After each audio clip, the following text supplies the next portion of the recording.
Le Seigneur soit avec vous. Et avec votre esprit. Évangile de Jésus-Christ selon Saint Jean.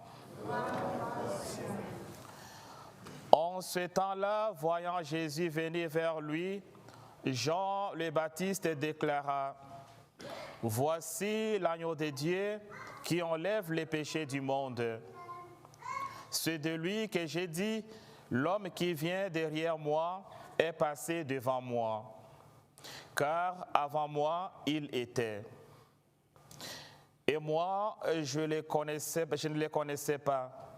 Mais si je suis venu baptiser dans l'eau, c'est pour qu'il soit manifesté à Israël. Alors Jean rendit ce témoignage. J'ai vu l'Esprit descendre du ciel comme une colombe, et il demeura sur lui. Et moi, je ne le connaissais pas.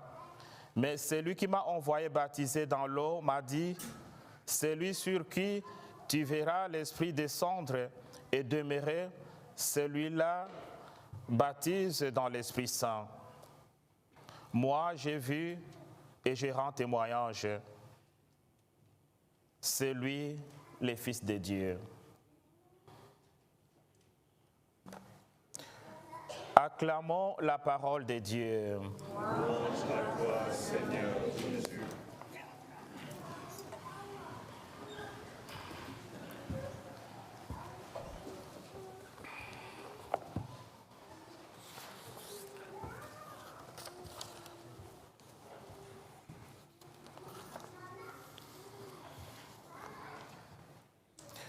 Chers frères et sœurs dans le Christ, en ce deuxième dimanche du temps ordinaire, l'Église nous donne en même temps l'occasion de célébrer ou de faire des prières pour l'unité des chrétiens.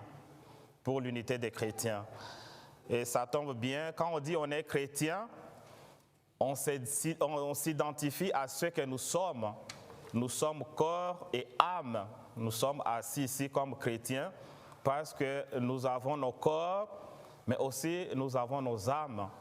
Et c'est ce qui représente un être vivant. Corps et âme est égal homme vivant, femme vivante. C'est très important. Voilà pourquoi Isaïe, dans la première lecture, dit quelque chose qui doit vraiment nous interpeller, surtout dans notre contexte pour le moment. Isaïe dit: le Seigneur m'a dit, tu es mon serviteur Israël. En toi, je manifesterai ma splendeur. Maintenant, le Seigneur parle. Lui qui m'a façonné dès le sein de ma mère pour que je sois son serviteur. Lui qui m'a façonné dès le sein de ma mère pour que je sois son serviteur. Quelques mois passés, avec les adolescents, nous avons eu à réfléchir sur les thèmes de la vie. Et il y avait deux thèmes qui nous étaient proposés. Quand commence la vie et quand se termine la vie? Et une partie de la réponse est ici. Depuis le sang de ta mère, tu as été choisi.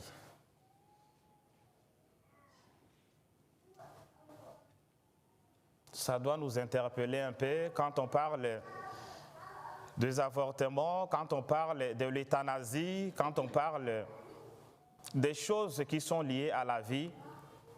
Ça doit nous toucher comme chrétiens.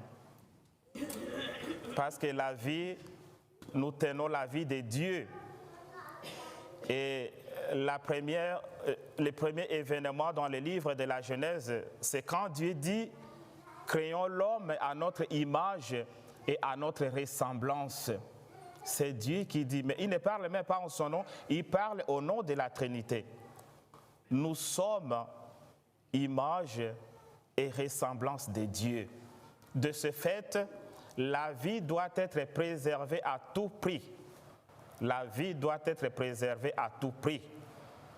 Et les associations qui militent pour que la vie soit préservée pour que la vie ne soit pas détruite de n'importe quelle manière, nous devons soutenir ces associations. Parce que la vie commence à partir de la conception. À partir de la conception.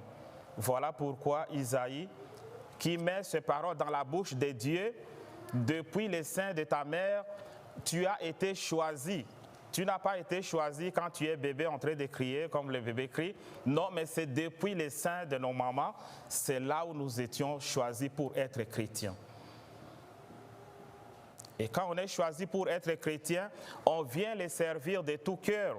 Voilà pourquoi les psaumes, les refrains des psaumes disent « Mais voici Seigneur, je viens faire ta volonté. Je ne viens pas faire ma volonté, mais je viens faire la volonté de Dieu. » Mais quelle est la volonté de Dieu?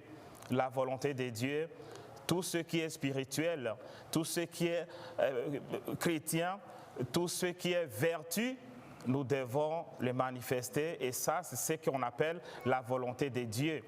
Pas notre volonté, mais la volonté de Dieu.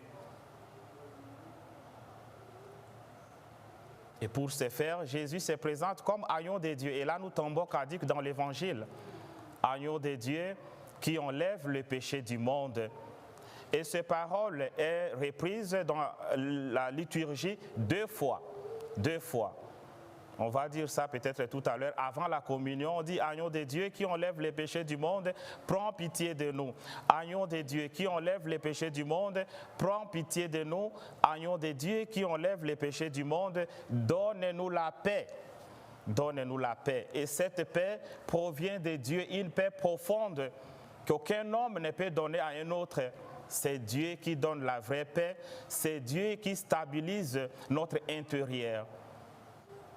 Et deuxième aspect vient de la parole de l'hostie quand le prêtre dit « Voici l'agneau de Dieu, voici celui qui enlève les péchés du monde. » Et nous répondons « Seigneur, je ne suis pas digne de te recevoir, mais dis seulement une parole et je serai guéri. Je serai guéri. » L'agneau de Dieu qui non seulement enlève les péchés du monde, qui non seulement donne la paix, mais qui nous guérit physiquement. Et puis, je vais terminer avec ce petit témoignage. Vous savez, quand vous arrivez dans une administration, dans un lieu où vous devez travailler, la première chose, c'est de connaître les attributions des gens avec qui tu vas travailler, pour ne pas surestimer leur rôle ou pour ne pas sous-estimer leur rôle. Et ça s'est passé dans une société. Quelqu'un qui est venu, son nom c'est André, alors il raconte son chef pour avoir son attribution, pour acquérir son attribution. Et son chef commence à lui poser des petites questions liées à sa vie. Il se présente, voilà, je suis André, je suis père de famille, j'ai 5 enfants. Et il ajoute par-dessus quoi je suis chrétien. Et son supérieur tiqué dit, mais bon, son supérieur ne prie pas, il n'a rien à voir avec Dieu. Il dit, mais vous, chrétiens qui priez beaucoup là, qui allez souvent à la messe avec vos prêtres là, est-ce que tu peux me dire comment le pain est transformé en corps du Christ et comment le vin est transformé en sang du Christ? Tu peux me le dire un peu? C'est ce que vous dites dans vos églises. Alors André reste un peu silencieux après 2 secondes. Il dit oui, personnellement, je ne peux pas te dire comment cette transposition s'effectue, mais je peux te parler plutôt de ma vie. Il dit, moi, André, que voici, j'étais un alcoolique, j'étais quelqu'un qui prenait de la drogue. J'avais perdu tout contact avec ma famille. Je pouvais faire 3 jours à l'extérieur et revenir. Ma famille vivait dans l'instabilité. Mais un jour, un ami m'a rencontré et il m'a dit, mais André, est-ce que tu veux un peu m'écouter pour quelques minutes? J'ai dit oui. Je n'avais pas bu ce jour-là. Alors il me parle d'un certain Jésus.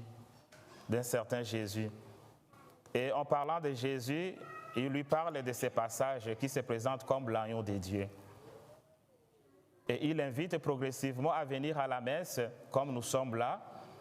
Il fait un petit pas, 2 pas, et finalement, il intègre la communauté.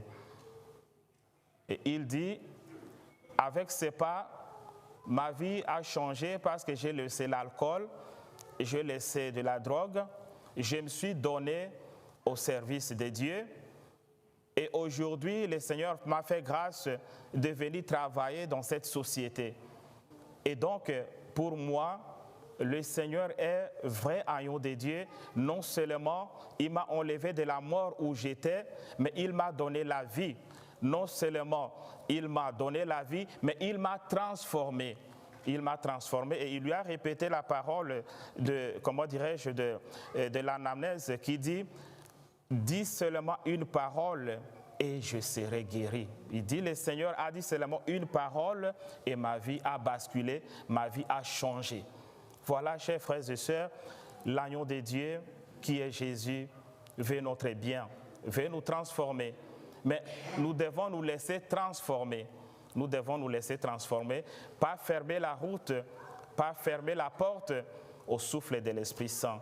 C'est en ce moment-là que nous allons sentir la vraie paix, la paix intérieure qui vient de Dieu. Nous allons prier pour l'unité des chrétiens. Nous sommes tous des chrétiens. Nous sommes tous les représentants et les ambassadeurs ou les ambassadrices du Christ. Nous devons travailler en collaboration. Nous devons travailler en diapason avec nos frères et sœurs pour que nous puissions construire ce royaume de Dieu. Et que la Vierge Marie, qui est la mère des missions, la Vierge Marie, qui est la mère de toute communauté chrétienne, intercède pour nous.